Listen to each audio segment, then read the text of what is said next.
Diba? I promise to pay Barbie the amount of 1,050,000 pesos, diba? At an interest rate of ganito, diba? On February 28, 2013, diba? Yung in Philippine peso, acceptable. That's a credit instrument. Kinukunan mo ako ng picture. Oo. Bakit? Video po. Bakit? Proof po na Proof na Okay. nag-interview. nagpunta talaga kami po. Kasi, Tapos ito po, ano pa? A letter of credit, alam mo yung letters of credit? letters of credit. LC. Po. Sige, simple explanation for a letter of credit.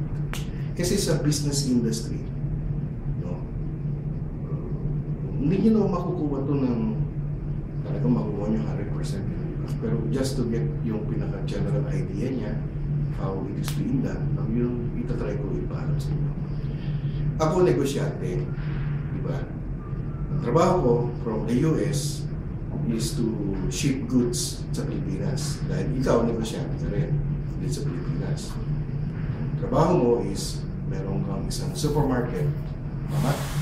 Na nagbebenta ka ng, sabi mo, meron ka department store, nagbebenta ka ng damit. Right? And we're talking about sabihin mo 100 million pesos worth of merchandise. Diba?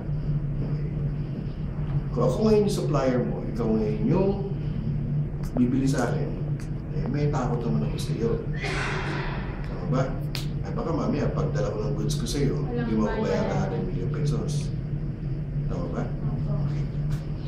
Now, dadaan tayo sa bangko, yun yung letters of credit. Na mamamagitan ng bangko between sa akin at iyo na sasabihin mo mag-i-import ka ng Ay, goods. draft po. Iba pa yung draft. Draft is the bill of exchange. Okay? Na mamamagitan ng bangko sa inyong dalawa, pero wala kang pakialam doon sa goods nyo. Ang papakialaman ko lang are all documents. Shipping documents yun. Na kung natanggap ko ang copy ng mga shipping documents, di ba? Na ni-receive in good condition, gito-gito, execute ko bayad, ikaw, nabayaran ko. Para may protection ka as the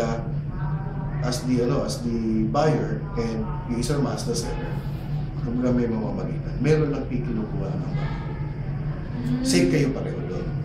So that's also a letter of credit kasi ako yung supplier, di ba? Ikaw yung buyer, ikaw yung debtor. Tama ba?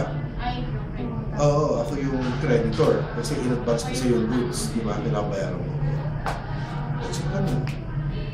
So, dalawa na yun, credit instrument. So, ito naman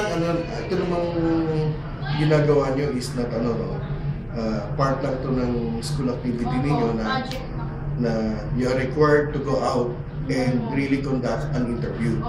Pero there's no right or 100% right answer or wala, no?